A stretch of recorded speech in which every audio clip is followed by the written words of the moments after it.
Good morning, everyone. Louis DeCaro here with another edition of Drive Time Biomechanics. Today's edition will focus on shoe gear wear with orthotics. Now, whether you're one of my patients or someone that has come to one of my lectures or someone I've foot typed in person, you know that I believe that shoes are about 50% of the success in the equation of orthotic control. If you don't have a good shoe and you're wearing a good orthotic, then the orthotic will not be able to do what you want it to do. So we really need to pay attention to the kind of shoe they're actually wearing the orthotic with. But at the same time, we first need to know what kind of foot type we have so that we can assess what kind of shoe that we need. If you've come to my lectures or you're a patient of mine, or we've just met somewhere and I foot typed you, you know that you're one of these 6 foot types here. And the important distinction, the major important distinction when we're thinking about picking out shoes for orthotics is, are you on the left side or the right side of this poster here? In general, when we're looking for shoes on the left side with a good functional orthotic, we're thinking of more of a neutral shoe. A neutral shoe will complement the orthotic, not allow the orthotic to move too much, will keep it stable, and let the orthotic do the work.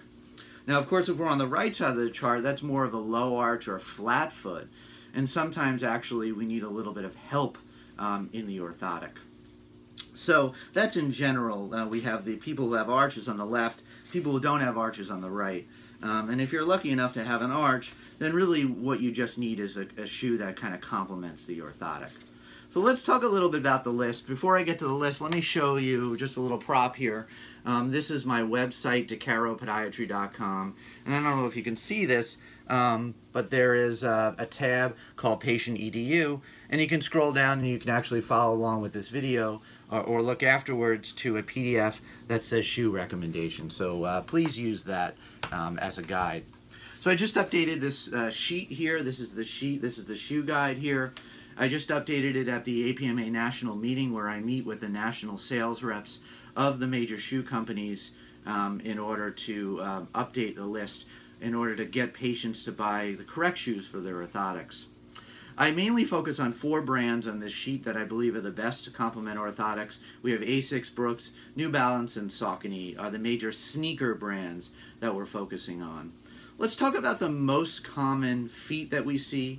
And then the shoes that are my favorite to complement an orthotic in those categories. Most people that we see are going to be probably in the C or the E category of feet. That is the blue and the red here on our poster.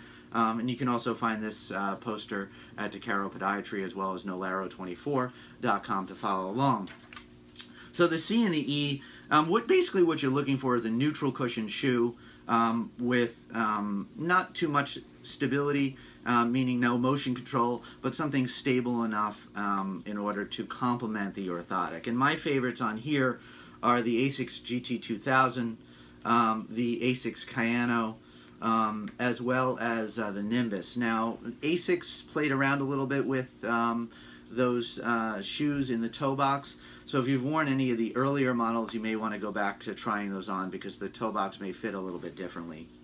My favorite, however, for the C and the E, and mind you, the actual recommendations for the C and the E for people who wear an orthotic are actually the same. Even though it's a different foot type, we have the John Wayne foot type in the C and the runway model in the E. The shoes that complement the orthotic are actually the same. My favorite would be the Asics Cumulus. It's a well-priced shoe. It's nice and stable. It has some good cushioning, and it's just an all-around nice fitting shoe. We do have on here the Asics Fortitude. The Fortitude, along with the Kayano and Nimbus, actually has about 13 millimeters of rear foot to forefoot pitch. And that allows the patient who has a forefoot equinus or some equinus to actually have a little bit of a heel rise in order to help that patient get through that. Usually we use that for forefoot equinus deformities, but sometimes if they have a true equinus, we'll actually call in a rear foot to forefoot pitch as well to help with that. Also on here we have New Balance. My favorite of the category of the New Balance 1080, 880, and 840. If we're looking for that equinus correction, we're looking at the 840. The Saucony Pro Grid Ride is a nice shoe. When we come to sneakers for kids, my two favorites are the Cohesions. That's made by Saucony. It's usually linked up with Stride Right. And actually, I like the Noosa by Asics. The Noosa is Velcro up until size 3, and it usually is a tie shoe after 3.5. Final note about the C and the E. If you're looking for more like a hiker or something that doesn't look like a sneaker but is not work oriented, you're looking at maybe a Keen Coven or a Merrill Moab. Actually, no, finally are the high school kids. Now, high school kids like to wear Nike, they like to wear Under Armour, they like to wear shoes that are not very stable. Our test of a shoe is to take the shoe and try to bend it in the middle.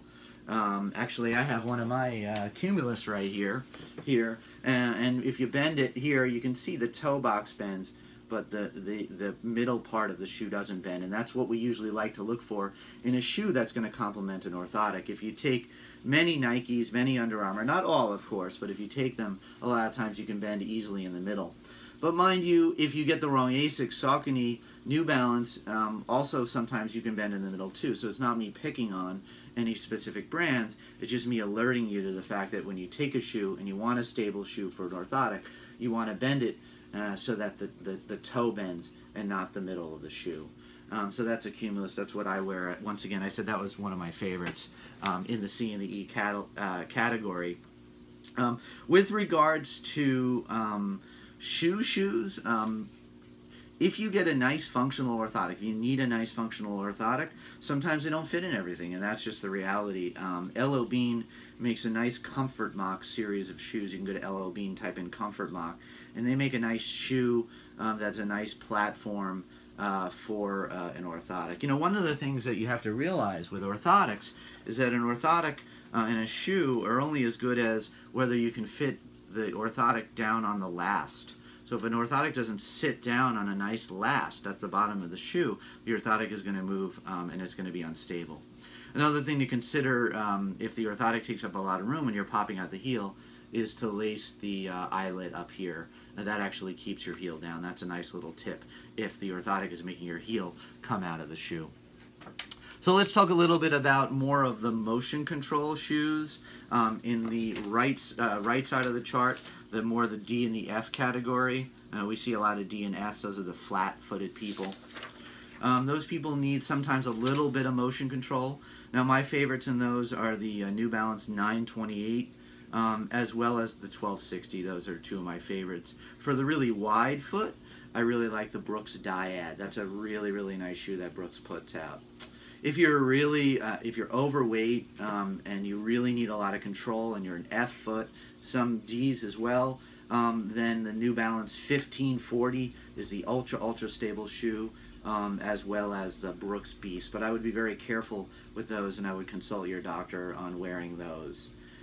In general, the shoe recommendations for a flat foot are going to be based on whether you need more help with the orthotic. Do you need some extra motion control? Are you more overweight? Is your foot more collapsed than an orthotic can handle? If so, yes, you need a little bit more motion control. If not, though, you may just need a nice, neutral, stable shoe. Now, mind you, these are all recommendations for people who wear custom functional orthotic. A custom functional orthotic is an orthotic that controls the motion of the foot. If you have an orthotic that doesn't completely control the motion of the foot, then many times a shoe cannot make up for that, and you're trying to actually make up for it in a shoe, but it's not accomplishable with that. One final thing, I don't know if I remember to say it, but competition for the Nike and the Under Armour aesthetic look in maybe a teenager, if you're looking at someone who is a C or an E foot, would be the Asics Dynaflight or the Roadhawk. And you'll see on my chart here that you print out from my website or look at that I have the term HS next to those. And that's basically means high school. It's usually high schoolers usually go more toward those shoes. So this is a little breakdown of the shoes. Rule number 1, make sure that you know what foot type you are. Rule number 2, make sure that you have a nice functional orthotic. Rule number 3, go to the store, look for these models, try the shoe on in the store with the orthotic to fit in there. Make sure it doesn't bend in the arch at all of the shoe. It's not always easy, but if we want to get rid of pain and we want to get rid of conditions, sometimes we need to wear shoes that aren't our first choice, but something that can help us. Please feel free to email me any questions, comments below, or come see me in the office. Thank you.